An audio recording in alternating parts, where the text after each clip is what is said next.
Brooks Melchior. We're live from Los Angeles, and we do this every Monday through Friday on the Fancred app, as you probably know by now. Coming up today on the show, we have a full show. We're going to be talking about the layoffs at Sports Illustrated. I've been tweeting about that quite a bit, but we'll also talk about that, among other things, with Mike McCarthy of Front Office Sports. Also coming up, we've got Tom Curran from NBC Sports Boston, and some breaking news out of the Patriots camp today involving the kicking situation for the Pats. So Tom Curran will check in, and we'll discuss the situation with Stefan Dix as well, his possible trade to the Patriots. Tom broke some news about that this week, so we'll get some insight into the Diggs situation with the Vikings. We'll also visit with Adam Kaplan, who is a NFL insider, and he's everywhere. He's on pretty much every radio outlet that exists. He's also a guy who focuses on the Eagles and injuries. And going into week 5, he's going to be a great guy to talk to when it comes to sizing up what the weekend is going to look like, which actually starts tonight in the NFL. But first, I want to talk about Sports Illustrated and the layoffs. While we have an opportunity, we're going to be joined here shortly by Tom Curran. And Sports Illustrated, it's been reported, is going to lose about 20% of its editorial staff, which is astonishing. Astonishing on its surface, but certainly over the years, if you know anything about what's been going on at Sports Illustrated and the lack of management and direction at the very top of that organization, this by no means is a surprise. Sports Illustrated has been mismanaged for upwards of a decade. And they've missed the boat on the digital age, to say the least. What is really amazing is how this is one of the great brands, for me, at least of the 20th century, and somehow that golden goose is about to expire. We'll get into that more so later on in the show. But first, let's bring up Tom Curran from Boston and get the very latest on what's happening with the New England Patriots. And there are things happening right now with the New England Patriots as far as the kicking situation is going and the possibility of acquiring Diggs. Tom, how you doing? I'm outstanding. What's up, Brooksy? I'm doing great. Now, is Bo the dog around? I left Bo downstairs because I have one kid working on a paper and another kid working on something else someplace else here. So I said, I'm going to go sequester myself in my room. So Bo is stuck. So tell us the latest on the kicking situation. Sure. Mike Nugent, former Raiders, Bengals kicker, is the guy coming in, and he is going to obviously at 37 be a stopgap. Stephen Gostkowski has gone on IR with a hip injury. Patriots fans have long been agitated by Stephen because he has a proclivity to miss kicks in bigger games, and then this year he missed 4 extra points and a field goal so far, which is completely uncharacteristic for a guy who's one of the most accurate kickers in NFL history. You are acting like the... So I didn't know if that was me, guys, or if it was on the other side. So we're going to work on that technical issue right now and get back to you. Tom Curran joining us from Boston to talk about the situation with the Patriots. And what frames the show today is Sports Illustrated and that situation. And I want to drill down on some of the things that I talked about, because it's a fascinating situation, because you're talking about an organization that was really the ESPN when I was growing up. That's all we had was Sports Illustrated. And the people that were on that magazine were rock stars as far as I was concerned. So let's go back to Tom when we get the opportunity and get an update on the situation with the kicking. And of course, you've got the situation with Diggs possibly being acquired in a trade by the Patriots in the aftermath of the release of Antonio Brown. And I additionally want to talk to him about the Redskins game. Of course, the Patriots going on the road for week 5 to take on Jay Gruden, the beleaguered Jay Gruden. Tom, how are you? The hell's going on out there? There we go. All right. The hell is going on, Brooks? I thought it was me. I'm like going crazy over here. My head's on a swivel. Did you catch anything I was saying about the kickers, or should I rewind? Let's rewind real fast. Mike Nugent is going to come in. Most recently kicked with Dallas and Oakland. Had enough leg with the Raiders to make 6 field goals, all his extra points, and 1 outside of 50. So it's not going to be the Patriots are bringing in Gus the Mule. However, you got a situation where the Patriots fans have long been agitated that Stephen Gostkowski seems to miss kicks. Well, Patriots fans don't understand how often that happens in other cities too. And they're about to start noticing that it's no picnic. Now, Gostkowski had a hip. He's on IR. He had missed 4 extra points already. So whether or not his Patriots career is over or not, Brooksy, we'll see. He's got 1 more year left on his contract. The other aspect to it is, since 1996, the Patriots have had 2 kickers, Gostkowski, Vinatieri. Pretty amazing when you think about it. It certainly is. Now, what about the kickoff situation? Could you foresee Jake Bailey jumping in there, the punter? Great question. Yeah, you definitely could see that happening. Patriots are allowing an uncharacteristic 30 yards on returns. They brought back a player, Jordan Richards, who's kicked around the league a little bit to help on kick coverage. So we'll see if that becomes the case. But that's the kind of thing that drives Belichick bat crap, is seeing any kind of return yardage against his units. So that's going to be something the Patriots are going to be scrutinizing, Brooksy. What's the state of the offense right now? Shaky. It is. It really is. You know, they kind of duct tape and sticked and, you know, spit on their hands and tried to slap it up against the wall on the offense. They do that every year, don't they? They do, but they often also have a Hall of Fame or generational tight end sitting over there that they can slap it together at the other positions and say, oh, okay, good, we got Gronk, and what's the worst that can happen? Well, without Gronk, you're left really with nobody at the tight end position, and in his wake, it's Josh Gordon, Julian Edelman, and Philip Dorsett, who are certainly, especially Gordon and Julian Edelman, upper-tier athletic players, upper-tier wide receivers in their own right, but the whole group has to work as a unit. Philip Dorsett's a nice complementary player. When you bump him up into the mix as like the third wide receiver, seeing more attention, he doesn't get separation. He's a small guy. He's about our size, Brooksy. And as fast as he is, he doesn't get a ton of separation. So Patriots are having a hard time getting separation. They did play against the Bills last week, one of the best defenses in football. So it looked like ass last week. We'll see how it looks against the Redskins. Visiting with Tom Curran of NBC Sports Boston. Is that what's driving these Diggs rumors, the guy that might be able to get that separation from the Vikings? Yeah, I think that, and the fact that any receiver not nailed down is going to be coveted by Patriots fans, and there'll be a fixation on that because the Patriots do have an ability, and they've shown it over the years, of pulling off these rabbit-out-of-the-hat deals, whether it's Josh Gordon last year, Antonio Brown this year. When someone comes untethered a little bit, you get an internet tsunami that eventually overwhelms the reporting that's done. And I think we saw that with Stephon Diggs. So I finally said, look, this is, you know, to the point now where I'm not sure if this is based in any fact or just on an emoji that Stephon Diggs sending it out with eyeballs and no face, and people say, whoa, yeah. He's got to be going to New England. So I followed up, and I got from a source with knowledge of the situation saying the Vikings will not be trading him. We're visiting with Tom Curran of NBC Sports Boston, and of course we've got the Jalen Ramsey situation, and we have somebody on the record in person, Shad Khan, saying they're not going to trade Jalen Ramsey. Somewhat of a similar situation. First of all, what's your read on that situation? Well, I think it's interesting. After the Antonio Brown situation came to a head, I spoke to someone in the league, and they said, you know, I wouldn't be surprised if you don't start seeing some owners put their foot down and try and nip in the bud the notion that NFL players are going to be able to follow the same path that NBA players have and start to dictate their terms and move willy-nilly all over the league. They ain't going to have it. It's just a different model. It's a different with 53 players as opposed to 12 players on a roster with the non-guaranteed contracts.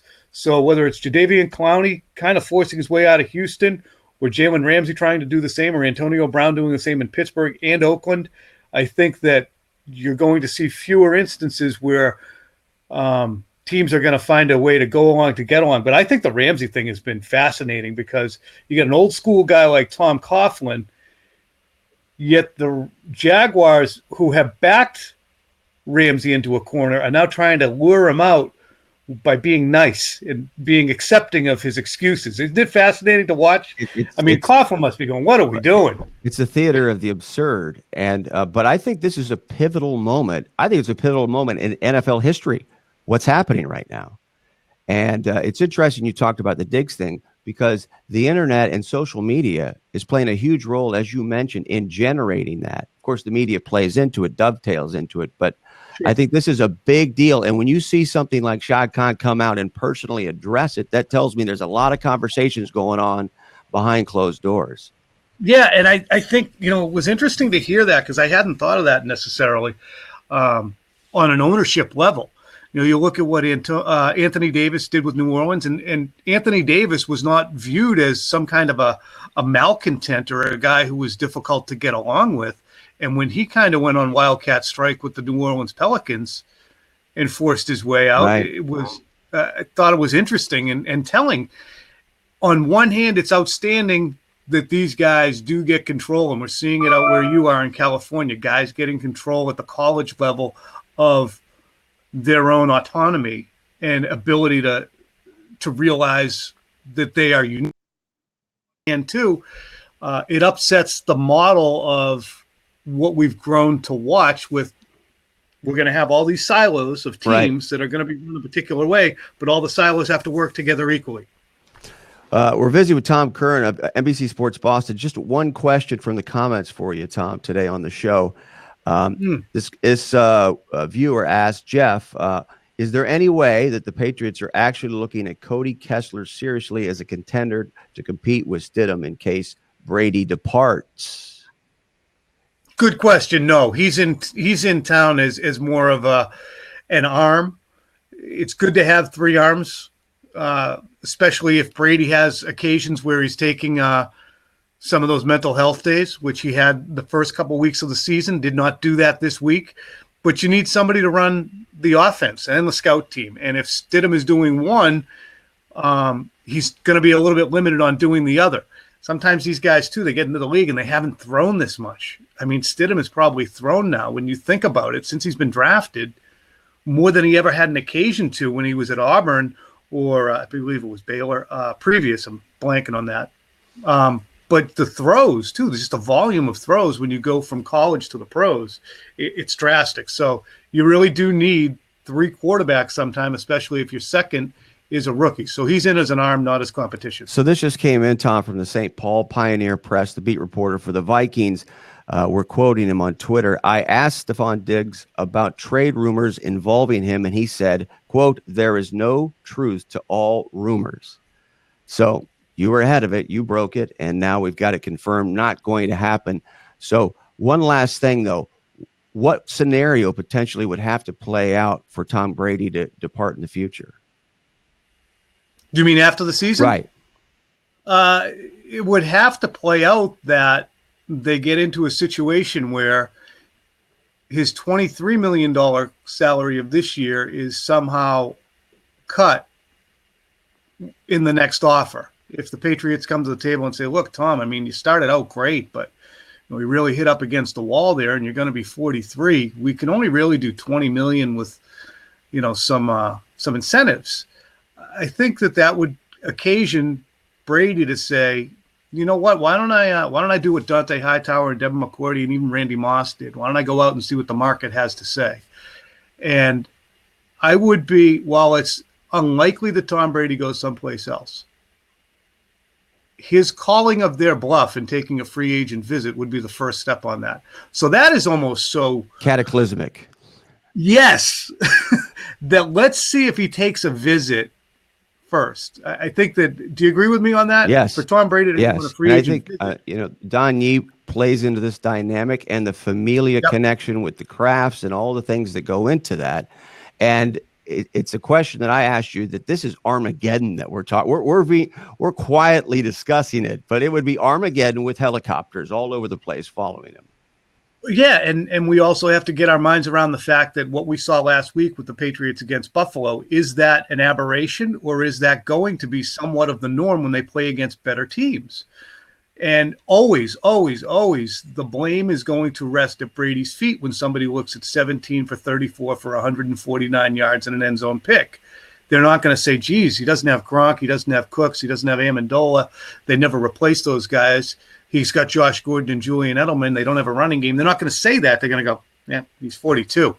So that's the way, to me, the reporting is a little bit not deep enough. It's never, as Jay Gruden said this week, it's never really the quarterback. It's the offensive line and the guys you're throwing to. If you put Tom Brady in Washington, he'd be struggling too, is what Jay Gruden said. Well, he didn't say that exactly, but what do you think of the Skins game? What do you think? I think it's going to be a 30-13 beatdown. Let me find this Jay Gruden quote. It's good. Speaking about, oh shit, I lost it.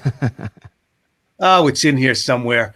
But it was pretty good. It was basically saying, look, if you don't protect Tom Brady and don't give him a running game, he's going to struggle too. And that is, in essence, that was in the context, though, when he was talking about Haskins, right? When everybody was. No. Yes, he was. Haskins isn't going to be a success if we don't have an offensive line. So why are we even talking about him playing a lot? Why should we put him out there? That's the justification. Yeah.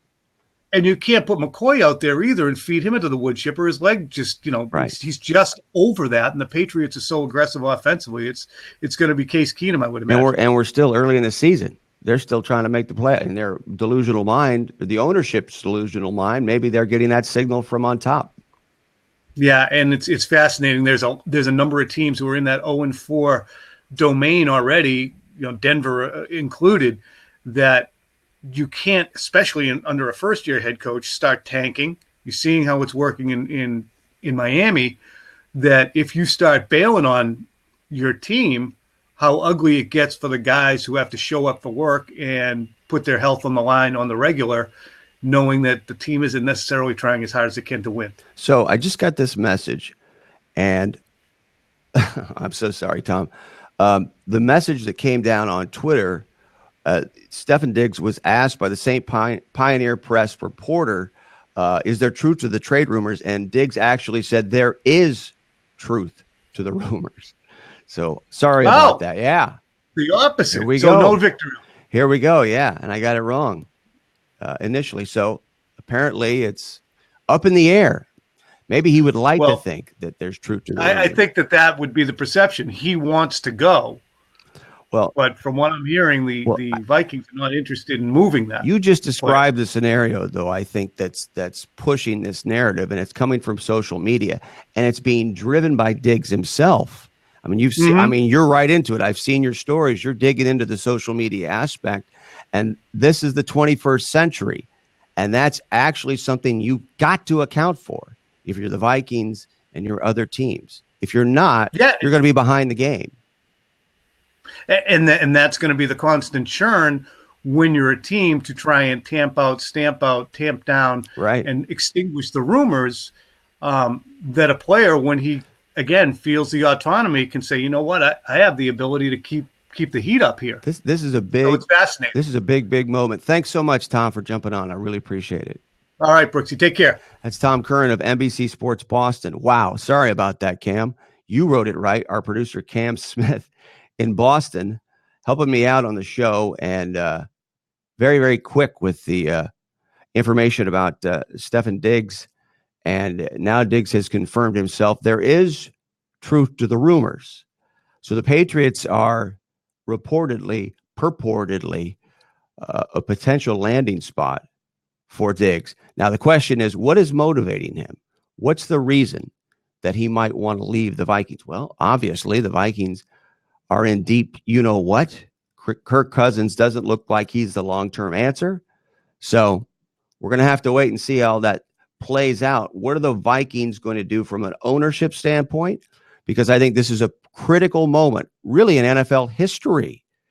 Do we go down that slippery slope? Now, let's bring in Mike McCarthy, who has been patient with us, and there's no better person I'd rather speak with than Mike on a day like today, as the news we get out of Sports Illustrated. How you doing, Mike?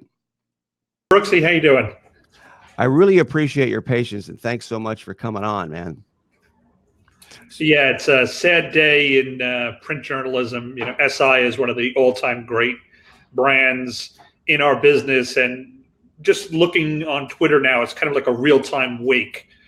Everybody's mourning the loss of these jobs and what was a great magazine. I don't know if I'm older than you or not, but I remember growing up and let me know what your experience was in this situation. When I was growing up, SI was the equivalent of ESPN, but when ESPN was really cool, in the 90s, Right. the early iterations of Dan Patrick and Rich Eisen and Stuart Scott. I mean, no one really remembers that Rich Eisen and Stuart Scott were on the air together, much like Patrick and Oberman. But SI, Rick Riley, when I was growing up in my bedroom, I would get that column from him, and he was a rock star. Yeah. They translated to what we have today. And I think a lot of people don't recognize that. To see SI now in this death rattle, it's really remarkable. Yeah, I mean, I go back with you to the days when we, as kids, all just waited at our mailbox for the latest issue to come in. SI was always one of my favorites growing up, as was another great sport magazine. Remember Sport magazine? Inside Sport? Oh, yeah. Fantastic player profiles by Dick Schaap and some of the greatest. So it's just a shame. You've been tweeting, and I think you've been right on. I think it's been mismanaged for 10, 15 years, one mistake after another, sold twice in a couple of years, and now it's licensed like it's spare parts. It's just an ignominious epitaph for a great magazine. Visiting with Mike McCarthy of Front Office Sports, and ultimately, what do you think is going to be the fate of SI? I think it's going to survive. I think the brand is too powerful. It's still got great properties, all the covers, the swimsuit issue, all these great properties. But I think it's going to be reduced to a shell of its former self. I mean, it sounds like they're going for this contractor route. So I don't think you're going to get the kind of journalism. We just continue to get right up until this day. That Klemko piece on Antonio Brown was a perfect example of what SI at its best has always done, what it can still do. And of course, you've got Monday Morning Quarterback, which is kind of now the centerpiece of Sports Illustrated, but it sounds a lot like it's going to become a swimsuit and SEO destination. Yeah, it sounds like they're breaking it up. It's almost like Wall Street, where they're busting up Blue Star Airlines. That's what this feels like. They're busting it up into pieces, and they're going to just distribute them for the most money they can all over the place. I mean, I might be wrong about that. I hope I am wrong. I hope it survives. I hope that the people who are going through this today come out on the other side, but I don't think I am. Visited with Mike McCarthy of Front Office Sports, and one more thing about that. I think there's this perception out there. I know there's this perception out there that it was an editorial thing with Sports Illustrated. I've seen people in my threads saying liberal Sports Illustrated, or they didn't adjust, whatever it may be. My attitude about it is, if you've got great content, people will come. That's my experience. I built a website on my own and was able to be successful. Sports Illustrated, I think, just wasn't nimble enough, and the people in upper management were not connected to reality. But what's your philosophical take on the old idea of legacy media can't compete? I think it's a ridiculous idea. Legacy media can compete. Sports Illustrated's problem was never the content. It was everything around it. They had a website that barely worked. They missed the boat on video. They missed the boat on podcasts. They missed the boat on documentaries. You name it, they missed the boat on it. ESPN ate their lunch with their dual revenue stream. And by the time SI realized what was going on and tried to get back in the game, they were led for the most parts by either incompetence or people who were driven by greed, who looked out for themselves rather than the brand. So tell us about Front Office Sports, because I think this is in 2019, this is one of the best stories we've got out there in sports media, not just sports business, but sports media. Yeah, I'm so glad you feel that way. Front Office Sports is a rocket ship. We're only 5 years old, and we are growing by leaps and bounds. Adam and Russ are two of the smartest, most aggressive guys I've ever worked with. We've got a great editor in Ian Thomas. We've got great young reporters, and we're hiring. So all the signs for us point north. We got Lisa Lawrence on social media. She's a wizard. And, we keep breaking stories like Jay-Z and the NFL and the Chapter 7 liquidation of the AAF. And if we keep doing stuff like that, as well as the everyday stuff that keeps people bringing up to us, I think the sky's the limit. I absolutely agree with you guys, and you guys are an outlier. A lot of the stuff that you guys are reporting on today, I think people are going to have a lot of interest in, but unfortunately, because they're a function, and this isn't a criticism of those things, but they're a function of trade publications who are behind a paywall, and some of those paywalls are rather expensive. So I think you're bringing to the fore content that people could view and they're going to be interested in that hasn't been out there yet, but that is pivotal when it comes to sports and what they're going to see on television.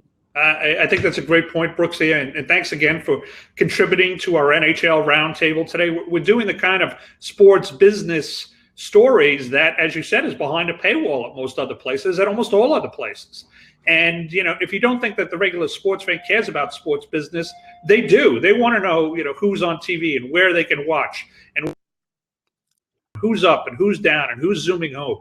So I really appreciate that you saying that. And I think, things like where is the NHL TV package going to end up? And why are all of a sudden everybody multicasting NFL games are stories that are very interesting to the general fans out there.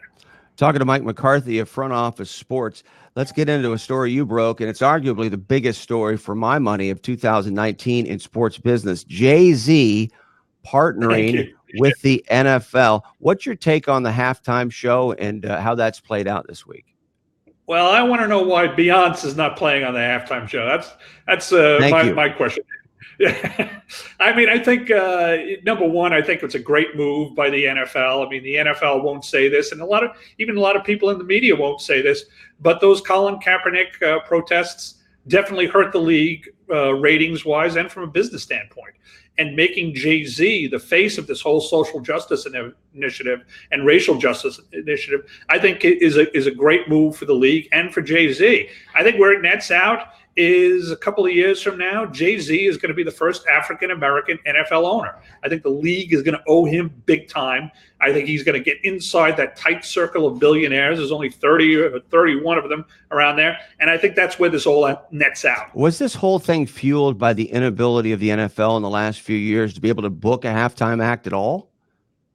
I don't think so. I think it was definitely fueled by the Colin Kaepernick situation. I mean, the NFL looks with real envy at the incredible relationship that NBA has with its players.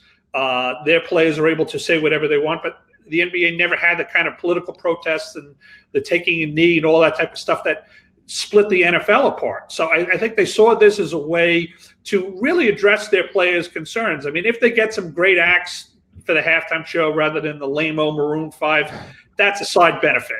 But I don't think that's what drove this at all. Talking to Mike McCarthy of Front Office Sports, Sports by Brooks on Fancred. Now, you just did a story that I think is really, really important, way ahead of the curve. You did a deep dive, not just a superficial treatment, but a deep dive of one of these mega tech companies, Amazon, Google, Apple, and Facebook. What are the prospects of those companies jumping into broadcast games and acquiring live game rights of these big leagues? Amazon's starting to dip their toe in it, but you've got a big story about Facebook. What's the story there? Yeah, that's the billion-dollar question. Facebook, their market cap is so big and they've got so many billions of users, they can come along and buy leagues, never mind the TV rights. But for now, and I'm not saying this is going to change, for now, Facebook wants to be cooperating. They want to cooperate rather than conquer. Rather than disrupt. That's right. Rather than just take over, they want to work in partnership with the TV networks, and they'll be the distribution pipeline, and the TV networks will handle the production. Whether it stays that way over the next 5 years, I have a lot of questions about it. I think, Facebook and some of these other ones might be just biding their time until they assemble enough production expertise to handle this stuff on their own. I mean, it's not rocket science out there. I mean, somebody had to learn how to do this, and the TV networks are great at it. I mean, even Brian Rolap of the NFL told me that he doesn't know anybody who could do what these NFL producers as far as a game telecast.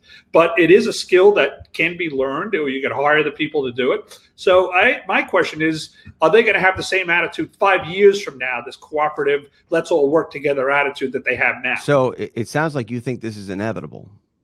I do think it's inevitable. Absolutely. Wow. What is preventing Jeff Bezos right now, who's already in the game to a certain extent, from writing that big check? I mean, I know there's contracts right now and there's rights that aren't up, but let's say Monday Night Football, which is coming up. What would prevent Amazon from not doing it now? Absolutely nothing. And that's what keeps TV networks up at night. The NFL contracts are coming up in 2021, 2022. As you and I discussed yesterday, the NHL is coming up in 2021. After that, you got MLB and you got NBA. What's preventing them right now is there aren't the big contracts available. That's why they're going for these second and third tier sports and leagues. Maybe they're just keeping their powder dry for when the big show starts. And that's what's going to start this year and next year, leading into 2021. And this is not a static situation when you talk about game rights. When people are saying, why do they keep going up? They're really a function of, well, in the case of the networks, Fox is pivoting to unscripted. They're pivoting to live. They're pivoting to not paying writers, not paying pre-produced shows, right? Isn't that a function of this, or is it not?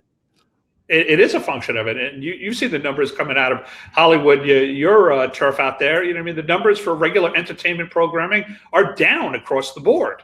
Scripted dramas, comedies, they're all falling apart. Even Hollywood is trying to have, trying to squeeze the last few hits out of some of these superheroes. But where does Hollywood go next? So that leaves the only thing that's almost a sure thing is sports. Live sports will get people to tune in. Live sports will get people to watch live, so they watch the commercials rather than time shifting it like they will with Grey's Anatomy or something. And it's cost certainty, and you've got a schedule that goes out, so it makes a lot of sense. And so let's move on with Mike McCarthy. We're visiting with him. He's with Front Office Sports, and let's talk a little bit about the situation at FS1. This is another thing that you've been out front of as far as Fox is concerned. If you watch FS1, if you're aware of those shows, of course, that was created by Fox Sports as kind of a competitor, which is now kind of a quasi-competitor. I wouldn't consider it a direct competitor of ESPN. But what's happening in terms of the talk shows and the dynamic behind the scenes there?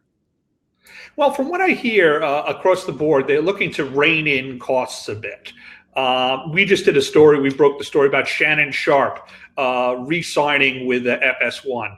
I think that was a good move. I think he's become a worthy debate opponent for Skip. I think even in the beginning, I don't think Fox figured Shannon would work out as well as he has.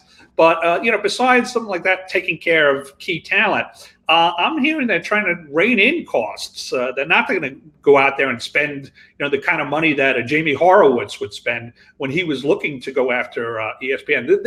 This iteration of FS1 seems a lot quieter and less aggressive than the Horowitz era. Yeah, it's certainly pulled back since he left. So in terms of Jamie Horowitz, that's a nice segue, because I wanted to ask you about DAZN. Of course, they call themselves the Netflix of sports. Now, in its present state, I wouldn't exactly call them the Netflix of sports. They're a shadow of something like that.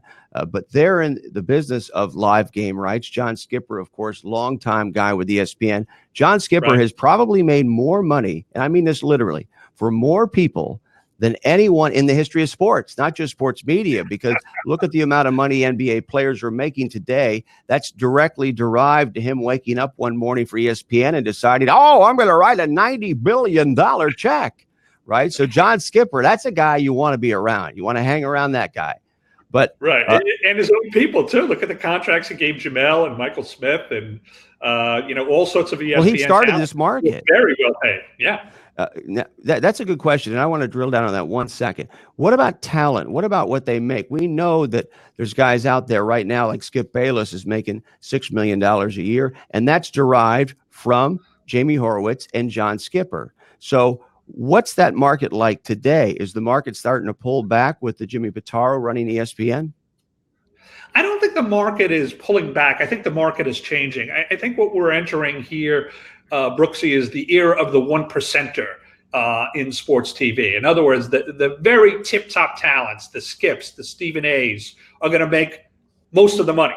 They're the ones who are going to make $8, $9, $10 million a year. Colin Cowherd is another one. And I think the people who are going to get screwed in this are the middle level talents. You know what I mean? The Sports Center anchor or the play-by-play announcer who might not get a rate or might even get cut loose because we're paying so much money to the 1% talents. We're visiting with Mike McCarthy of Front Office Sports, and we were talking about Jamie Horowitz and John Skipper, who made all this money for so many different people. Well, now they're at DAZN, this app, and DAZN right now has boxing and not much more. What's the future of DAZN? What do you think the model is there for John Skipper? Well, I think the model is just look at their past history. What Skipper and Jamie did, both at ESPN and at Fox, was acquire, right? They acquired new rights. They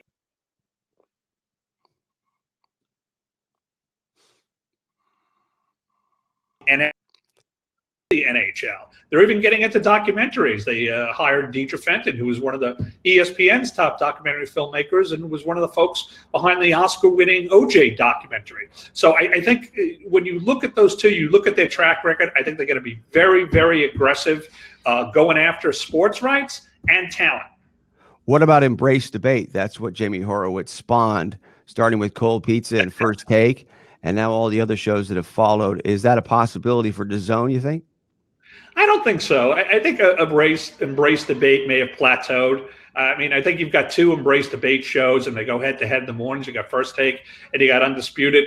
Other than that, I don't see it, expanding, across other platforms and other shows. I mean, First Take is is a monster. I mean, the thing does great numbers, and it's a huge driver for ESPN. But I don't see them doing that anywhere else. I think it may have plateaued. As far as DAZN's pockets are concerned, how deep are those pockets? Because we're talking about wading into extremely deep waters. So, I mean, do they really have deep pockets? Yeah, it's, I used to work for Perform Media, which is the owner of DAZN and Sporting News. And it was always a very complicated financial situation trying to explain the ownership over there and, who was responsible for what. But all I know is, two words: Europe, billions. Right. Ukraine. European billions. And so, yes, their pockets are pretty deep. So I want to ask you about something that I think could have affected Sports Illustrated, at least in some people's minds, and sports media in general, and that's The Athletic. I mean, what's your thought process on The Athletic and the long-term possibilities for them? Oh, it's the hope of so many people in the business. It's the last hope. I mean, when you hear these horrible stories about Sports Illustrated, where we're all looking for something that will give us hope in this business, and I think The Athletic does give us hope. They've acquired a tremendous amount of talent. Richard Deitch, was one of the deans of our business in sports media, and so many other great writers, great editors. People I've worked with, you've worked with. So I mean, we're all hoping that The Athletic will continue to grow and expand, as a counterweight to so much of the bad news that's coming out of Sports Illustrated. And I also think that you have to keep an eye on upstart disruptors like Front Office Sports. This business, never changes. You always have new players that come out of nowhere and make an impact, and I think that's what we're doing. What's your assessment on the editorial philosophy of The Athletic? Because some people have said, well, they brought in a guy from SI and they're not as immediate or perhaps aggressive, certainly not on the level of a Front Office Sports, which I think is a real positive for you guys. The Athletic seems more buttoned down. Yeah, it is sort of like SI in the 90s, isn't it? And, yep. And that's because it's, basically run and edited and written mostly by, a lot of folks from SI in the 90s or the early 2000s. But I think it's a great approach. I mean, you know what I mean? It doesn't have to go out there and try to get clicks. It doesn't have to do these, content mill factory approach. You know what I mean? They're going for quality over quantity, which is exactly what we're trying to do. So I like what they're doing so far. So What do you have to promote? What can we plug here, Mike? Well, if if you're interested in sports business, please read and subscribe to Front Office Sports. As you helpfully pointed out, we don't have a paywall. We are absolutely free, and you're going to find some of the best journalism, some of the best analysis out there. Outstanding, man. I really appreciate it, Mike. Got to have you back. Thank you. At some point. That's Mike McCarthy of Front Office Sports, and it's FRN. There's no O in there. FRNT officesport.com. Make sure that's right.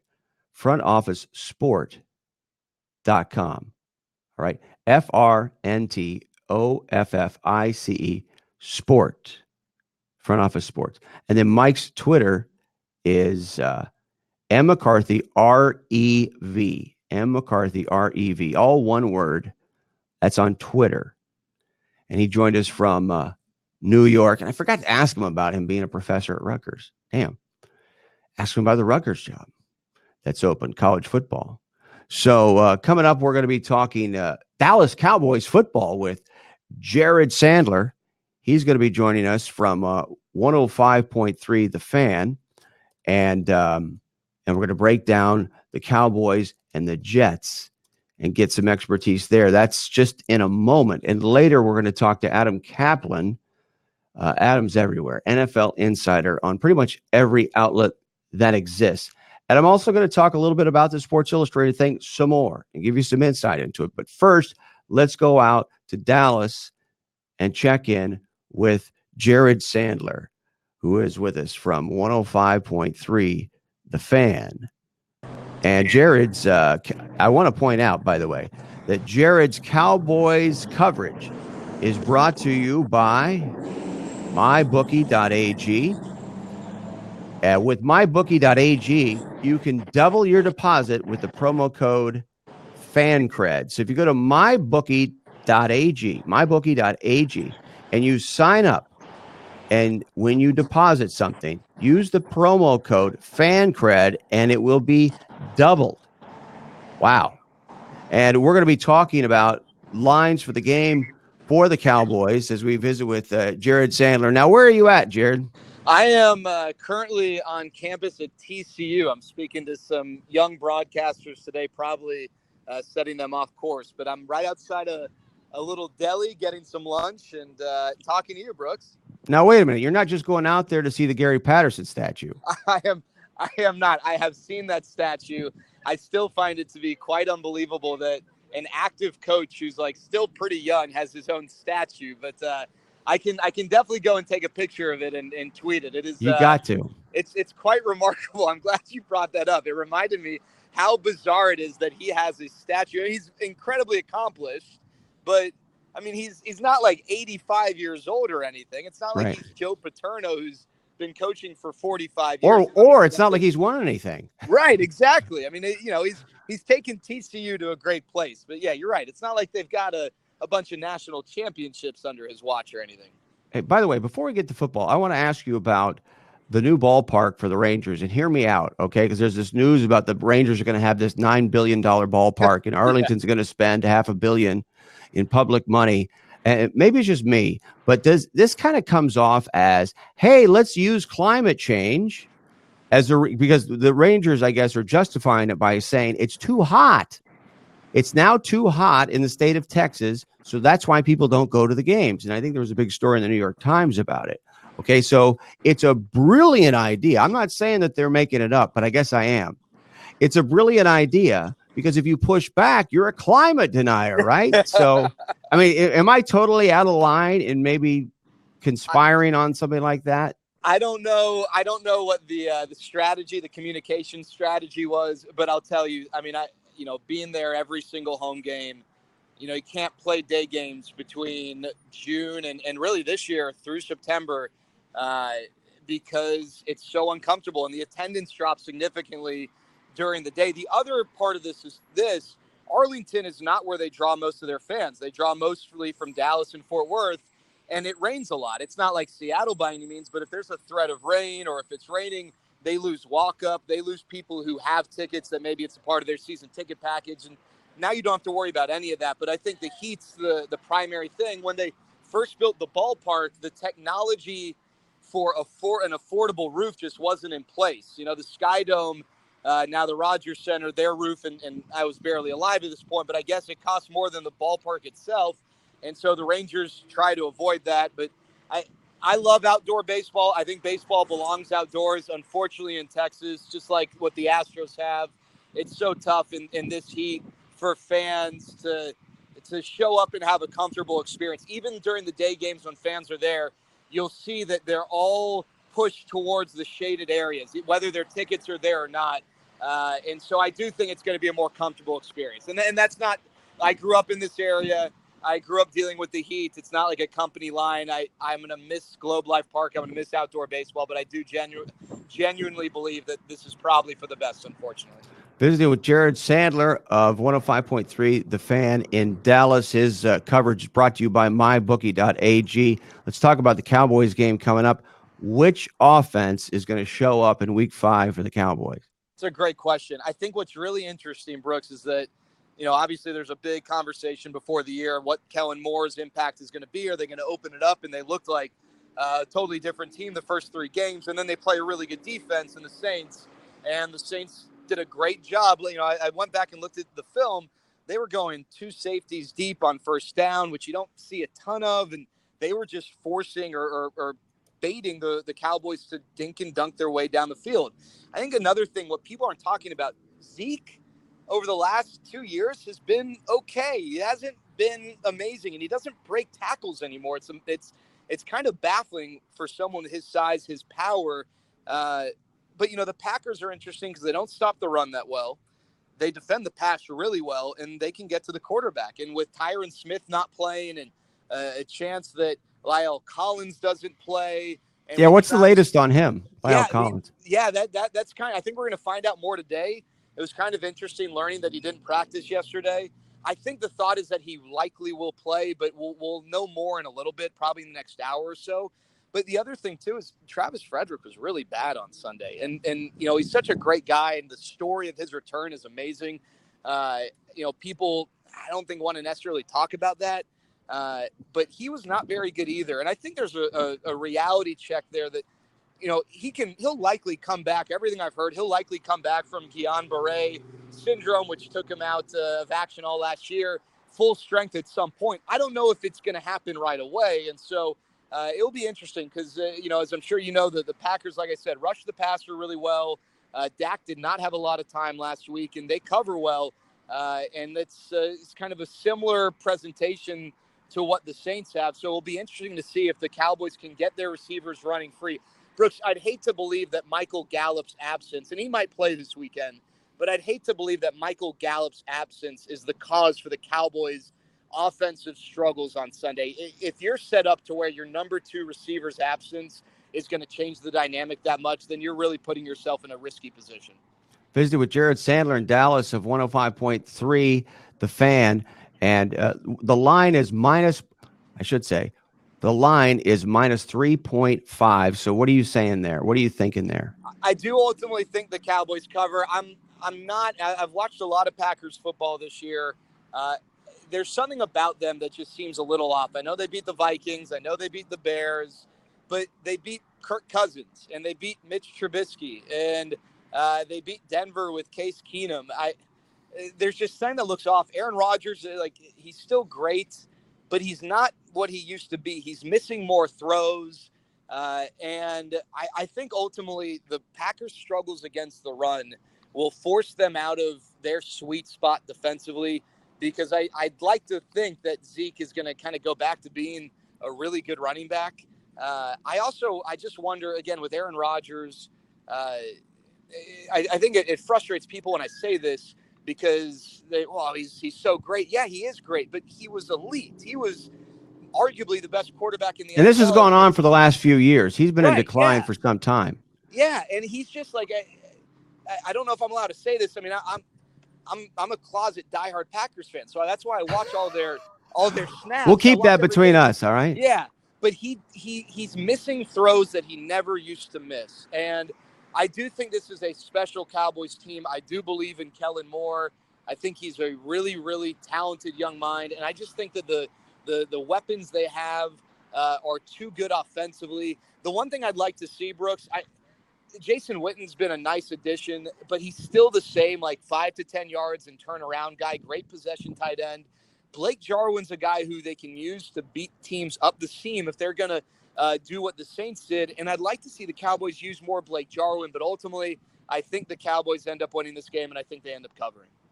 Visiting with Jared Sandler of 105.3 The Fan, and his coverage is brought to you by MyBookie.ag. MyBookie.ag's over-under, Jared, is 46.5. What do you think? Yeah, I go under. I kind of in my head put together a score of Cowboys 27 and Packers 17. I'm not sure that I believe in this Packers offense, especially if Devontae Adams isn't playing. You know, Marquez Valdez-Scantling is nice, and Geronimo Allison, he's nice. And the Cowboys did struggle with the Devontae Parker, who's a bigger receiver, and Allison and Valdez-Scantling are bigger receivers. But those guys just seem to struggle to get open on their own. And one of the things that it seems like Aaron Rodgers does a ton of is try work in the pot or out of the pocket in scramble drill mode. And Devontae Adams is really good in those situations. Valdez-Scantling and Allison aren't as good in those situations. And Jimmy Graham isn't what he used to be. I mean, heck, I think like Mercedes Lewis might have more catches than Jimmy Graham. So I just don't know that I see this Packers offense putting up a big game. I know people are scared of Aaron Rodgers, Cowboys fans especially, because their recent history with Aaron Rodgers has not been too fruitful on their end. But I don't see the Packers breaking. I think maybe at most 21 points. I don't see the Packers breaking that. So I'll go the under, and I'll give the Cowboys a clear cover at 27-17. That's Jared Sandler. And Jared, before we let you go, I don't know if this is the elephant in the room or not, because nobody seems to be talking about it, but what's the situation with Dak and Amari's contracts? Is this going to go away? Or if they start to lose, could this come up? Or if they win big, what's the story? Yeah, that's interesting. You know, as Dak was not putting up Hall of Fame numbers on Sunday, there were, a bunch of activity on Twitter, people wondering, is he losing money? And then with every good pass, did he just make money? I mean, I'd say that, the Amari Cooper story has been buried behind the Dak story. I don't think a lot of people are talking about Amari. And frankly, I don't know that the Cowboys don't want to sign him. I don't know that the Cowboys are as committed to locking him up long-term as they are Dak for obvious reasons. But I think the Cowboys wonder, they've talked so much about this pie and cutting up the pieces of the pie and being able to feed everyone. And I wonder if in this situation, Amari's the odd man out. I still tend to think, Brooks, that they both get done. I think Dak does get done in the middle of the year. I don't think Amari gets done until after the year or later in the year. It's not that they don't like Amari. I think they recognize, how important Amari's been. I just think that they feel like Dak is the guy who's going to lead them to multiple Super Bowls and ultimately, whereas I think Zeke budged a little bit in his demands, I think the Cowboys are going to budge a little bit in what Dak is wanting because he kind of especially as long as he's performing well. And even last week, it wasn't like he was bad. He kind of took what the defense gave him. I think he kind of controls the upper hand here. What about Amari Cooper? When you look at last year, of course, it looks great this year.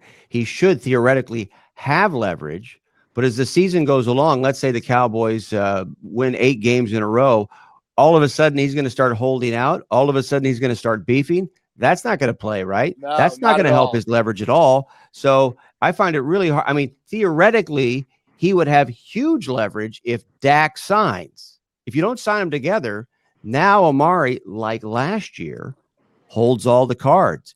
You could have a media narrative pointing to last year. But if Dak doesn't sign and the Cowboys play well, Amari's screwed.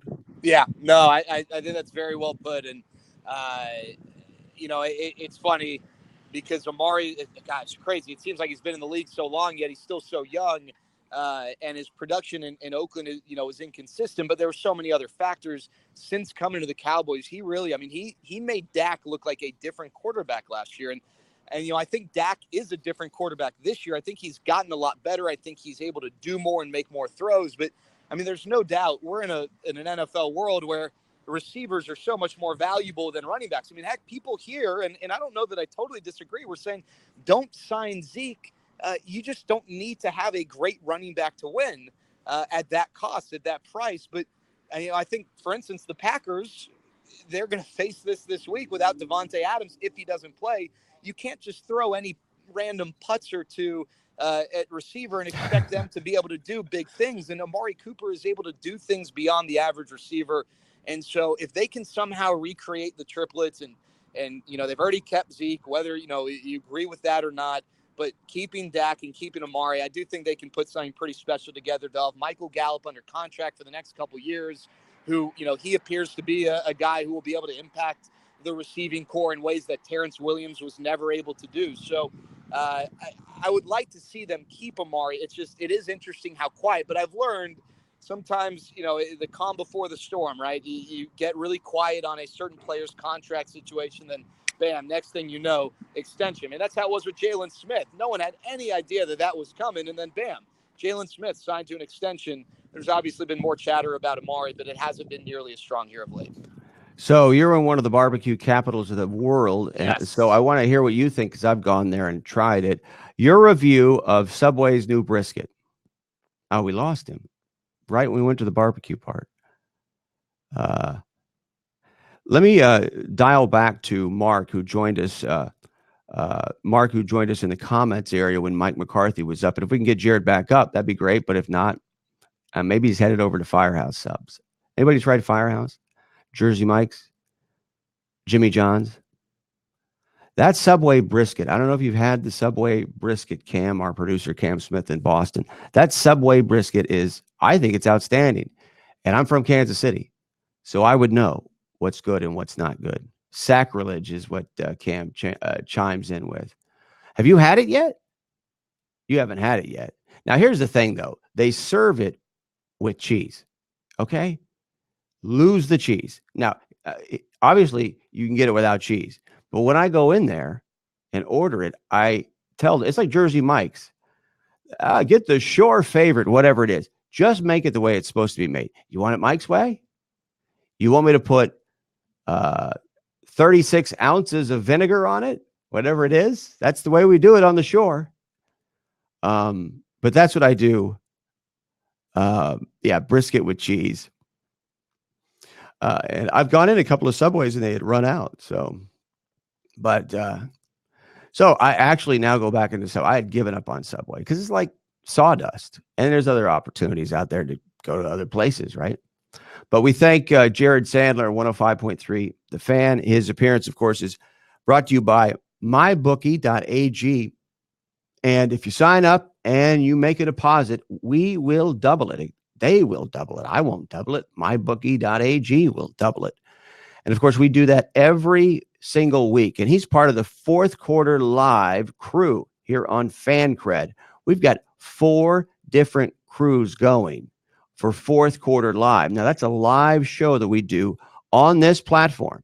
And you can find it in the same place on Sundays during the fourth quarter of the Cowboys game. There'll be a show, a second screen during the fourth quarter. Jared is one of the guys who does it. Jeff Kavanaugh, who's been on the show many times.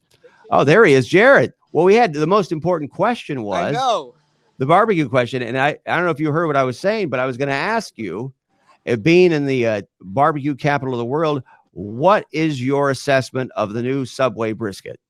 Okay, so first of all, very appropriately with our initial conversation, we got disconnected because my phone overheated from simply standing outside. Wow, that is perfect. I do. I am a big Texas barbecue snob. My favorite brisket comes from a place called Pecan Lodge in Dallas. There's another place in Fort Worth called Heim Barbecue that's amazing. I have yet to try the Subway brisket sandwich. I hope I'm not upsetting any sponsors. I do go to Subway quite regularly. I have yet to try the Subway brisket sandwich, but if it's anything like the brisket you can find at barbecue establishments here in Texas, I'm sure it's going to be just fine. But I've yet to try that. I do love their meatball, though, for whatever that's worth. Right. But there should be a state law that you're not allowed to eat that before midnight. Right? You're forbidden. You're prohibited from eating a meatball sub at Subway before midnight. Well, then I would be in violation. It would not be the first time I would be in violation of the law, but I would definitely be in violation of the law. Well, and as Cam Smith, our producer, pointed out, they serve the Subway sub, I should say brisket with cheese. So you might want to watch. I actually, what I was going to say, I actually like it. It's pretty good. And I'm from Kansas City. I'll have to give it a try. I find myself, Brooks, constantly like going place to place, and I need like a quick, easy place to go. And I find myself going to Subway because there's one. It's like Starbucks. They're all over the place. So next time I'll give it a try and I'll let you know. And next time we have you on, we'll have a dome built for you. Cam is going to build a dome for your next appearance. That works. I mean, it's not even like 100 degrees and my phone overheated. I mean, that's why we need a retractable roof in Arlington. Exactly. Hey, thanks a lot, Jared. Thanks for getting back on, man. You got it. Thanks for having me, Brooks. Outstanding job by Jared Sandler. Those guys are awesome. At 105.3, Jeff Kavanaugh with Stomp Face and Molly the dog. We should eventually, Cam, do like a gallery of guests' dogs, because we actually got Bo, Tom's dog, on, Tom Curran's dog, who joined us earlier today. Bo was on the show a couple of weeks ago, laying out in the sun in front of Tom's house. So you never know what you're going to get on Sports by Brooks on Fancred.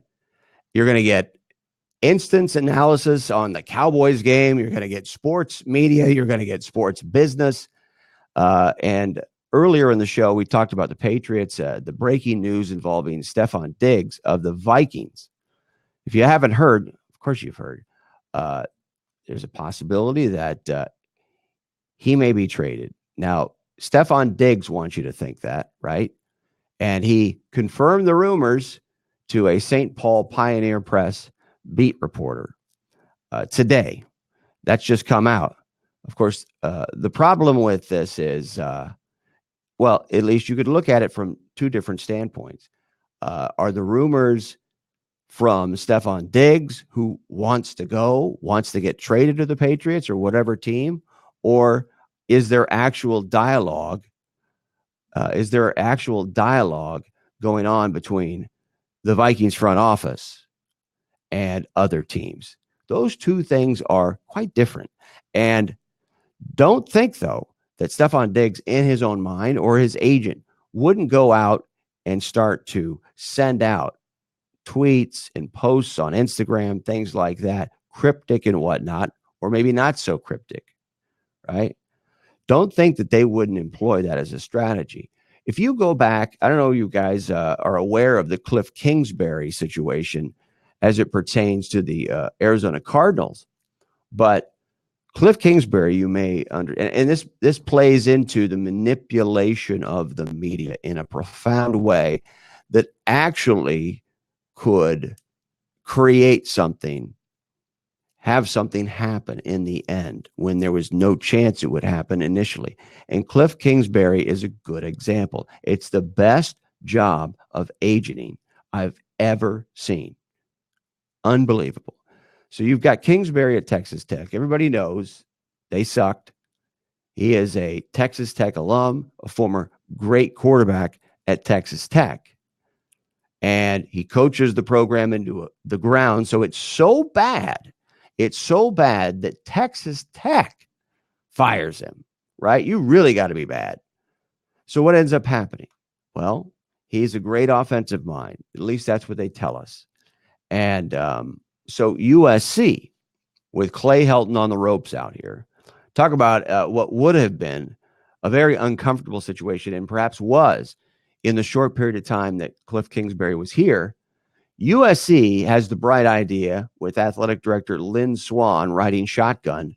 Let's hire Cliff Kingsbury and create the biggest distraction in the history of the Western Hemisphere for the 2019 USC season. And that's what happened. And so Kingsbury ends up as the offensive coordinator out here at USC. And he actually gets involved in recruiting. He helps USC to sign some of those recruits that they brought into their recruiting class this year. Of course, some of those recruits have left or right now are ensconced in the airlock that is the transfer portal. And that's a whole nother situation that we've gotten into in the past with USC. But it wasn't long before rumors started to circulate that Cliff Kingsbury was a candidate for the head coaching job at Arizona with the Cardinals. What? Why would he be a rumored candidate for the job with the Arizona Cardinals? Because it's the Cardinals? Because it's Michael Bidwell and his, I guess Michael Bidwell's grandfather, Bill Bidwell, passed away this week. It's funny that we bring this up. And we actually talked about this, I think, yesterday, the Cardinals. And the astonishing, unprecedented, well, not in the NFL, remarkable record of futility by the Cardinals. A Cardinals team that has never won the Super Bowl. But then again, the Lions haven't. And the Browns haven't. So, as I said before, this is a tangent. Bill Belichick, is he really that great, or is everybody else that bad?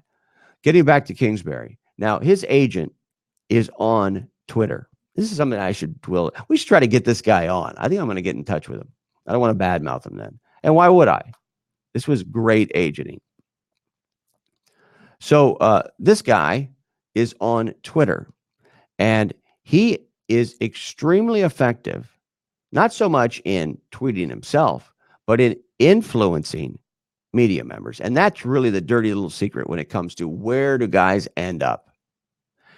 Agents all have the media members that they talk to.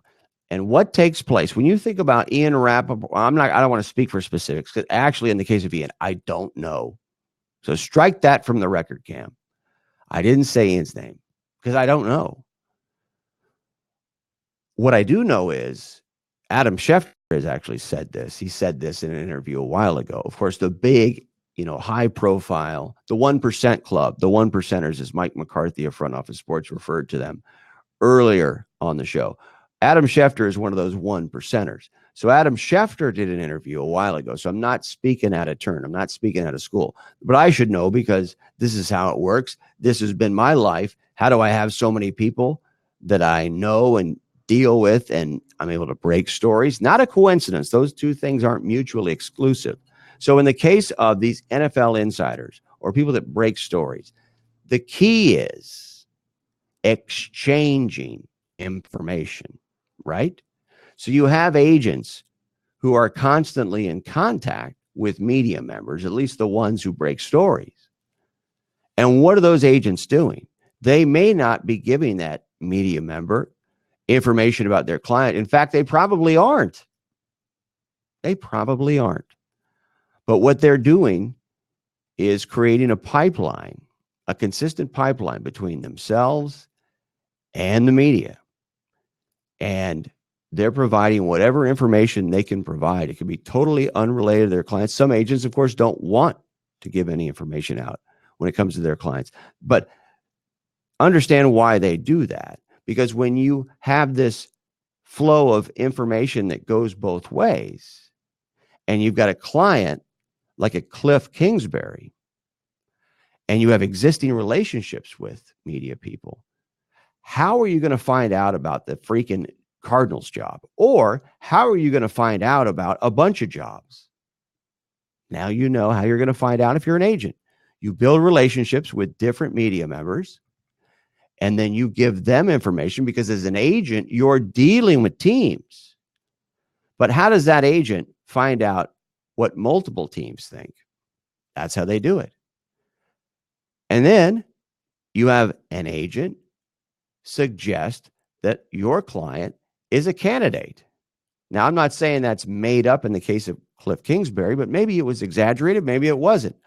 But it's so unbelievable, so remarkable, so hard to imagine that a guy who had just gotten fired by his alma mater, right? That's hard to do. And as an offensive coordinator under Clay Helton, is now going to be an NFL coach. So there's two things going on there. There's the suggestion that Kingsbury is a candidate, and then there's pushing the narrative of some sort of connection to a hot coach or a hot principle or concept, where you get the attention of teams around the league. That's why Matt LaFleur is the head coach. I should say head coach, the coach of the Packers. Of course, Sean McVay was the hot commodity after last season, because of his turnaround of the Rams, gets them to the Super Bowl. So everybody that was connected to McVay in some way, no matter how oblique, ended up furthering their career, getting promotions going into this season. And Matt LaFleur is probably the best example of somebody that had really no resume, no business becoming head coach of the Packers. I did it again. So that's why you see people getting jobs when it doesn't look like they should be getting them. In the case of Kingsbury, he has connections to people like Tom Brady. So if you read about him in the media, well, he was around Tom Brady a lot. Well, he really wasn't. And he didn't play with the Patriots at all. Well, why would he, right? But there's this connection between Brady that's forged, that's used as an asset by an agent, perhaps, in communicating the background of a Cliff Kingsbury to a media member. So you have all of this information flowing back and forth, constant, to the point where I'm sure, because I've been in this situation, if I get 20 text messages in a day, the odds are I'm not going to report 19 of them, maybe 20 of them. And they may be about things that are totally unrelated to what I'm interested in. But eventually, over time, you build up this volume of information, right, to the point where, let's say the Stephon Diggs thing pops up, and now you're in position because you have so many contacts, so many relationships, so much information that you could either call on it or it's going to come to you naturally. It's building this network. And the agent of Cliff Kingsbury, I have no doubt, was able to use that sort of interrelationship with media members, right, to create Kingsbury, to create the context that he would be considered as a head coach in the NFL. I mean, now, what you're also playing on is, and I've said it a million times already, the futility of NFL owners and the lack of accountability in their business. When you don't have to win, you don't have to worry about your bottom line ever. And it's actually not based on how you do on the field or in the stands or even your television ratings. You do what Michael Bidwell has done the last 2 years. You fire last year's regime, the coach and the GM, and you bring a new regime in with a coach with a losing record fired by his alma mater in college, right? Only someone who has absolutely no accountability, has cost certainty, knows exactly how much money they're going to get, would do something like that. And that's why the Cardinals have never been in the Super Bowl, or never won the Super Bowl, right? That's why the Lions and the Browns are where they are. And you never, ever hear people talk about it. That's not a coincidence. Do you know how hard it is? Just blind luck at some point. It's unbelievable that, and it's all because the NFL is like McDonald's. It's not a coincidence that they call NFL teams franchises. Franchise, right? What is the NFL? It's this overarching corporation. And the individual entities, not separate companies, not companies that could detach themselves and continue to exist. No, this is one big organism. Yet we're led to believe that it isn't. In the context of, it's all about winning. We now know, of course, it isn't. But that doesn't seem to matter. It really doesn't. I think that speaks to the rest of our society right now. When things start to pop up that we've always thought were wrong or told were wrong, shouldn't be done, shouldn't be said, shouldn't be portrayed, right? When they all of a sudden come from a position of authority, we don't question it because nobody questions it. And I think the NFL is an example of that. The idea, and this is an idea that I'm sure is still utilized today. The principle that's still utilized today of the NFL and playing sports in general, whether it's pro sports or college sports, anywhere, is a place that has extracted politics out of that situation. So if you're good enough to play, you'll get on the field. If you're not, you won't. And that's what governs it. Of course, it doesn't. If you've ever played sports in your own situation, you know it doesn't. But we're led to believe that that's part of the positioning in the NFL as having integrity. So coming up, we're going to talk to Adam Kaplan, NFL insider. Adam's all over everywhere. Some of the places that he's been: Sirius XM, Fox Sports Radio, SB Nation Radio, 95.3 WDAE, 95.7 The Game, Sports Radio 810, right? He's everywhere. And he has a podcast called Inside Birds with Jeff Mosher. That's Adam Kaplan coming up. There's another story that's out there that I think, Cam, we're going to get into. I think we're going to try to get into, and this is a story I want to jump on right now, because I have actually been in contact with the guy who is reporting this story, and it's an extraordinary story. I think it's being reported now by the main media, is starting to pick it up, and I think you're going to see more on it. But it's such an unbelievable and ugly story that I have a feeling it's one of those things that it's kind of like saying the NFL is all about winning. You kind of say that under your breath and sneak out of the room when no one's looking, right? So the story is the former head coach of the Kansas State football program, Ron Prince, African-American, he's now at Howard, and he's in his first season at Howard, and it's not going well, to say the least. Howard is going to lose its top player and three other players into the transfer portal. They're leaving the school, right? That's come out in the last 4 or 5 days. Howard's already 1-4.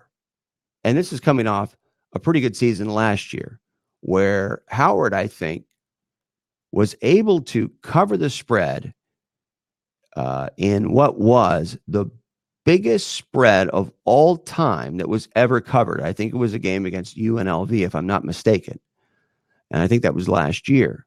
So it wasn't like he came into a situation, and the quarterback of Howard right now, or was a big part of that offense last year. So the situation at Howard with Ron Prince has not gone well on the field, and it's gone worse off the field. So there's a report out from Stephen Gaither of HBCU Game Day, which is a very popular website that covers HBCU. It's kind of the destination for HBCU football.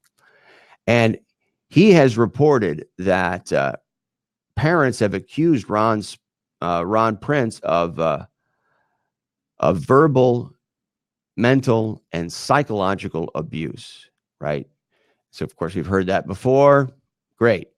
You know, it's a he said.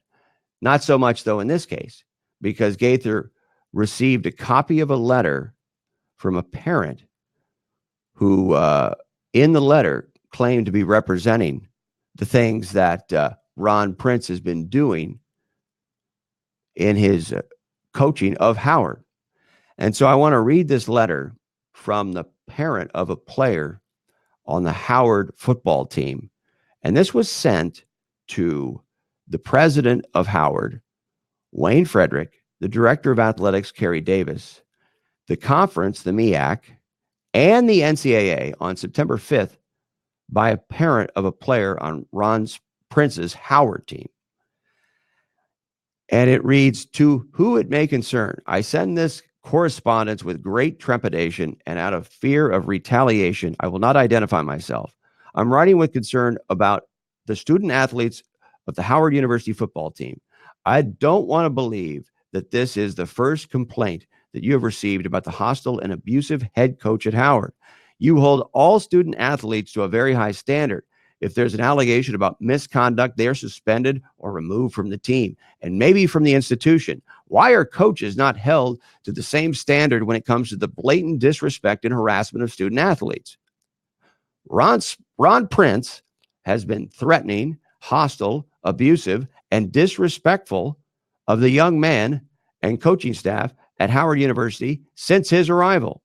If a student displayed the same behavior towards another player, student, instructor, or person in the community, he or she would be dealt with accordingly. The harassment, bullying, verbal, and mental abuse needs to stop, in all caps stop. He has demoralized, ridiculed, and threatened the players on the team since his arrival. He has removed more than 26 student athletes from the program and has threatened to do the same to the remaining athletes. He has sent injured athletes home without treatment. It gets worse. And has alienated and ridiculed them for being injured. He made them wear yellow jerseys and sit in the stands during a scrimmage that was open to the public, further adding insult to the injury and belittling them to the rest of the team. Athletes are terrified of this man. He tells them they are garbage and to transfer. It gets worse. Most of these young men are scared to report the abuse out of fear of retaliation. Calling them sorority sisters is what Prince does if someone tells the administration. The pressures of being a student athlete, especially in this situation, are enormous. This is not a complaint about not getting playing time or not being able to travel to the next game. This is about the emotional well-being of these young men. For Prince to call them cowards and threatening FBI investigations for point shaving and telling a player that he is going to federal prison and placing blame on the team when you lose 79-0 is unacceptable. Howard lost 79-0 in its first game this year, Prince's first game against Maryland. That's an aside. Threatening to take away scholarships for missing a community service event, making it mandatory this is off the rails, making it mandatory to attend church services that are not their religion, telling athletes if they miss one class, regardless of the reason, that they are done, making them take a selfie and send it to him to prove they are in class, threatening to hold practice at 3 a.m. because this isn't that bad, because a student athlete has class during a scheduled time. Well, maybe it is bad. Here we go. Asking if anyone was gay and telling them it was okay, he wouldn't hold it against them. And quote, this is from a letter from a parent of a Howard football player complaining to the administration and the conference and the NCAA and the president of the school. So this is a quote that the person writing the letter claims was said by Ron Prince to the team. In fact, I want to have the first openly gay player in the country. I know someone here who is gay. Players were instructed not to talk to anyone without his approval on that matter. Lastly, I know currently these are just allegations. I sincerely hope that there's an investigation into what is being reported and that the hostile environment is addressed before a student has a mental breakdown or commits suicide. I've heard reports that Mr. Smith has a long history of harassment and bullying in the NCAA, which he does, as well as the NFL. Please put a stop to the mental abuse. Everyone deserves to be treated with dignity and respect and to work and study in a non-hostile environment without harassment or fear of retaliation. Thank you for looking into this situation. Concerned parent. And Stephen Gaither got a hold of Ron Prince for a comment. And Prince said on Wednesday afternoon, I have nothing to comment on that. I don't have any knowledge of it. So we're efforting to get Stephen Gaither on the horn and have him on the show and talk about this extraordinary situation.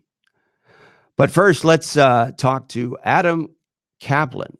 He is an NFL insider, and basically he is everywhere. So much so that you literally cannot avoid him.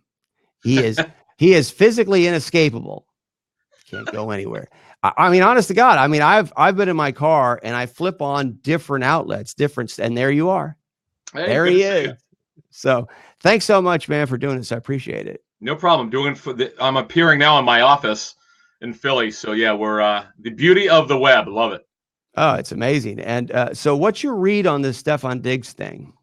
All right, so I'll take you through what I know and some of the information gathering through sources that I've had really for the Vikings for several years. So he's clearly not happy with the direction of the passing game. They've become this, wow, it's really amazing. They've become this run-based offense, 24.75 attempts per game, the lowest in the National Football League by any quarterback for Kirk Cousins.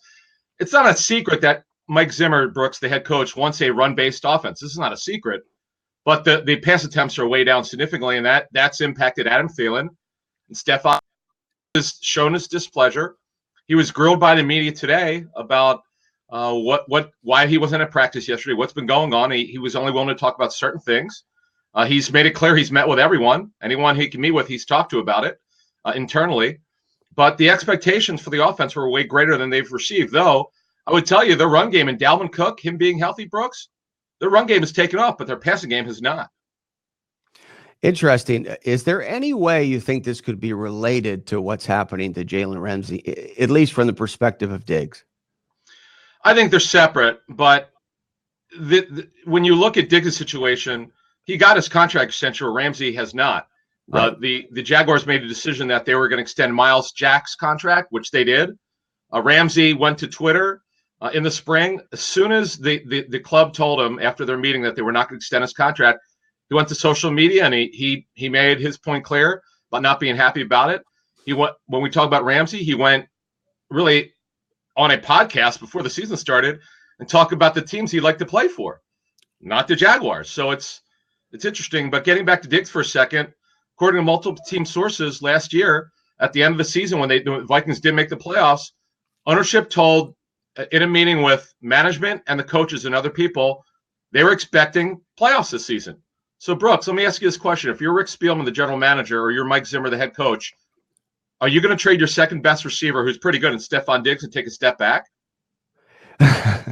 You can't imagine. It's a non-starter. So with that in mind, do you think that these so-called rumors involving Diggs possibly being traded are being manufactured by Diggs, perhaps, or his camp? No, I think what's happened here smartly, people have questioned the direction of the offense and why would the Vikings want to keep him when they've become this offense where they simply don't want to throw the football. But I would also tell you that they've only played 4 games.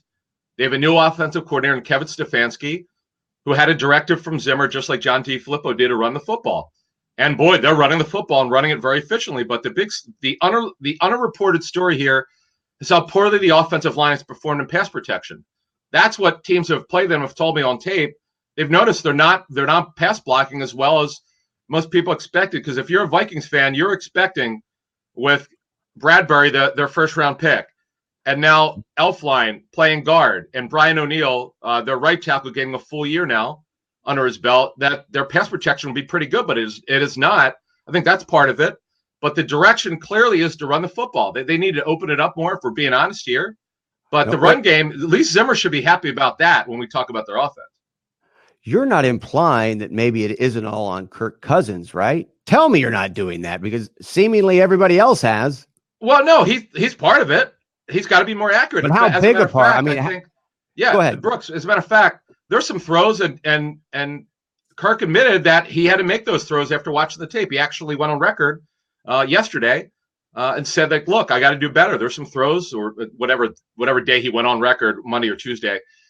He went on record saying, look, there's throws I got to make. And he has not played at a high enough level either. But it's not just one person. Again, it's only 4 games. Now, what I would tell you, when the trade deadline comes up, Brooks, in 3 weeks, if this team is 2-5 or 2-6, their stance may change on Stefon Diggs. Right now, there's just not going to happen. They're not trading the guy. Visiting with Adam Kaplan and NFL Insider. What about Gardner Minshew? I mean, what's your thought on him? Is this guy a long-term answer for Jacksonville? All right, this is a great question because I think if the Jaguars are being honest about it, I was with them for 2 days in training camp, and I got to tell you the truth here. I did not get the sense that they thought he was the future. But now you're asking, I don't think they knew it. In fact, how about Doug Marone's comment? He said after I think this last game, he needed to stop worrying about what he sees in training camp or the preseason. I don't remember the exact quote, but it was total Doug Marone. He was basically saying, look, don't get carried away with what you see in the preseason. It's very vanilla. Minshew did not have a good preseason, and he didn't look good. When I was there for 2 days, he looked just okay. They did make the decision that he was going to be Nick Foles' backup, but coaching obviously has something to do with it with DeFilippo. I think he's obviously a good quarterback developer, but Minshew's ability to process information, a 42 Wonderlic, it doesn't guarantee you, Brooks, that you're going to be great, but you could handle the stuff that you've been given, and he's executing. His athleticism, though, another thing, didn't know that about him. Because think about it, the guy's a 6th-round pick. What are you expecting, Brooks, from a 6th-round pick? Right, and so many people are characterizing him, I'm sure, going in as a system quarterback where he's from, where he was, drafted out of. So I want to get into something that I saw earlier today. Pro Football Focus comes out with their quarterback rankings, and they've got Carson Wentz number 1. What are your thoughts on that? I would say top 5. I would tell you, though, from talking to the Eagles, they think he's really close to 2 years ago. His what I would have called his MVP run had he not suffered the torn ACL against the Rams. Now, I think it was week 13 or 14. But nevertheless, yeah, he's playing great. And the Eagles, really one of the signature wins of Doug Peterson's career, in addition, obviously, to the Super Bowl win. That game last week had I would call Brooks at Green Bay a playoff-type feel, sense of urgency there. Wentz, look, when you have a great quarterback, and he clearly is a great talent, it always gives you a chance to win. But the Eagles' problems now are in the secondary. And the Eagles absolutely positively won Jalen Ramsey. But when we talk about teams who don't want to trade their best player, they clearly do not want to trade Jalen Ramsey right now. I think one of the great mysteries of the universe right now, at least for me, is the Eagles running game, because it was resurrected against Green Bay. And I'm trying to figure out, Green Bay had played well defensively. What happened in that week or so to change it so dramatically? Or was it a function of Green Bay? Yeah, Brooks, I think the latter. It's a function of Green Bay. What happened was coaches will always tell me we go with what works. They may or may not have had the idea that they could go in there and run roughshod on Green Bay, but they knew that their offensive line, which is relatively healthy, would have a chance to run against Green Bay. Green Bay does not have what I would call a big front. They were without one of their defensive linemen, Montravius Adams, for that game. Eagles took advantage of it. It worked, and they stuck with it. Like Jacksonville's run with Leonard Fournette last week. Well, you know why they kept doing it? Because it worked. If it wasn't working, they're going to try something else. I think fans get lost on that, thinking like all of a sudden the Eagles are going to be a run team. They're not. They're a passing offense that will mix in the run.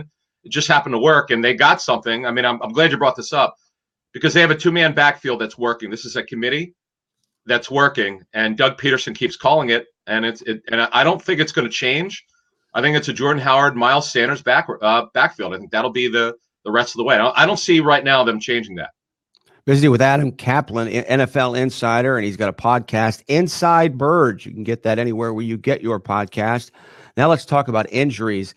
And when I'm looking at Saquon Barkley coming back, and it seems like he's coming back pretty soon, I can't help but think about Cam Newton, because in my opinion, Cam Newton has been pushed and pushed and pushed when he was injured, whether it was Ron Rivera coaching for his job or maybe it was Cam. But I look at this Saquon Barkley situation.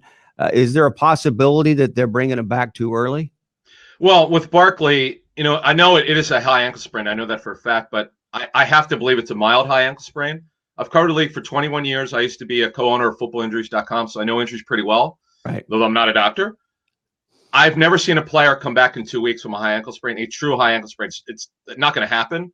He must have had a mild high ankle sprain, which is somewhere between 2 and 3 weeks, sometimes as much as 4. Nevertheless, it's amazing. And by the way, Barkley's talked about it, Brooks. He had a high ankle sprain in college, and he knows how to handle it. But let's get over to Cam Newton for a second. When I worked for ESPN, I distinctly remember we were talking about this years ago, that Cam was running too much, and he kept hurting his shoulder.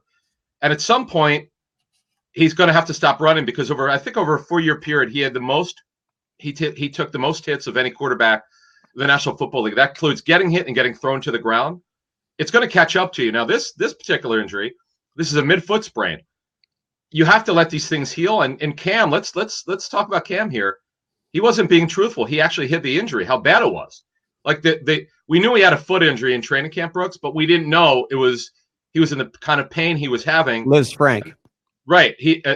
Liz Frank is generally a midfoot sprain. Now, there are mild Liz Frank sprains, and there are significant ones that'll keep you out 9 to 12 months. So you have to be careful with these things. And he's got, we think, is a mild one, but these things can linger. He clearly was not himself. In his last start, he did not look right. The worst inaccuracy I've ever seen him have was in his last start. Well, I think the key thing that you said, and this is from your intel and insight, and that's why we're having you on, is he was hiding this, and I didn't know that's what he was doing. My perception was he admitted it in his video last week. Right. Oh, yeah, the weird interview that he did. Yeah, he did a YouTube and said, "Look, I just didn't want anyone to know how much pain, because he's a gamer, and I get that. Cam's tough, but you got to let coaches know what you're dealing with, because here's the thing: did we really know Kyle Allen was this good? Another thing we learned. Well, could this spell the end of Cam Newton with Carolina? No, they want him to be the guy, but and just like the Jaguars are learning, they have a pretty good backup. That's the best case scenario. Let's not get carried away with it. But I will tell you this: I've watched Allen's 3 games. All 3 were on the road, including last year's Week 17 at New Orleans. This kid's got a good arm. I'm aware of the situation with him and Kyle Murray at Texas A&M, but nevertheless, he should have been drafted just based on the 3 games. I would probably tell you in my years of covering the National Football League, Brooks, the quarterback position is the worst evaluated position. It is amazing how teams don't get it right. And Kyle Allen should have been drafted. You can't tell me that. You could give me any excuse. Oh, Kyler Murray beat him out and this and that. But my goodness gracious, this kid's got a good arm. And no, he's got to control the fumbles, but he's got a very good arm, and he clearly has a future in the National Football League. Last thing for you, and you mentioned injuries, and you can bet I'm going to hit injuries with you. As you get off this call, what are the injuries that you're tracking? What's at the top of the list for Week 5? Yeah, I would say Saquon Barkley. I don't think there's any question about it. The Eagles, as they head this week into the Jets game, I want to know more about Sam Darnold for the Jets and his mononucleosis. I mean, that's an injury or an illness. When you talk to people who've had it, you're very, very weak for a long period of time. You could feel better health-wise, but physically your body doesn't feel right. And he's got to be able to take a hit. They can't put exactly when he's going to be back. He seems to be close, but those would be the Barkley one, though, obviously. For the surprising Giants, I get that they haven't played anybody, but it's Saquon Barkley. He's a tremendous running back, and this will be one of the fastest healing ups we've ever seen for a high ankle sprain. And you share, by the way, Adam, you share one of my hobbies, which is tracking Funhouse and Mike Francesa. Which is how do you how do you explain his appeal at this? I'm going to explain it. Okay, I've been in radio for 25 years. I have friends who are in management. We always laugh. I would tell you, and this sounds crazy, but it's true if you're familiar with the Francesa show. I've listened to Mike since 1990, but lately it's become this situation where without those phone calls, okay, it's not the same show. It's Mike's response, and to Mike's credit, he lets these people come on. If you listen to these phone calls, and a lot of them are pranks, the millennials love him because they love pranking him. And for me, a kid who grew up in Philly with sports talk radio, I used to prank shows in my teens. I'll admit it. I used to. I love a good prank. I'm a guy who likes to laugh. Brooks, I love Seinfeld. I love to laugh. I'm a practical joker. People work with me at ESPN. I don't think they quite knew how much of a joker I am. People are close to me know this. My wife especially knows this, but I like to laugh. Okay, we have enough seriousness in our lives. We need to laugh. But those clips by our friend on Twitter does a great job. The Funhouse account. I like talking to him through private message. He's a good dude. And look, he points out that the frailties of Mike. I mean, there's a lot, but without the prank calls and the way that Mike responds to them, who are you really going to listen as much? Let's be honest about it. It literally has, and I didn't realize this. So there's more pranks coming in, and if there are, it's solely a function of Funhouse. Right. Now, I would tell you though, I love when Mike is pissed off. When there's a Jets or a Giants issue, that's when he's at his best. I've been a big fan of Mike's again, and he by the way, he and Mike and the Mad Dog. Let me tell you how much of a fan I have with those guys. When I live in Philly. I was a Philly sports fan growing up, but their radio was so compelling.